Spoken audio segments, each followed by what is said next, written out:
বাবাজি বাবাজি আমাকে সাহায্য করেন। সাহায্য? কিভাবে সাহায্য করব?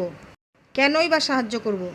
বাবা আপনার জামাই প্রতিদিন ঝগড়া করে, আমার সাথে ঝগড়া করে, মারামারি করে। এখন আমি আর সংসার করুম না। আয় হায়, এটা কি বলছিস তুই? কেন সংসার করবি না? শুন, আমি একটা বড় ফকির বাবার কাছে গেছি। আমি একটা তোকে তাবিজ দেব।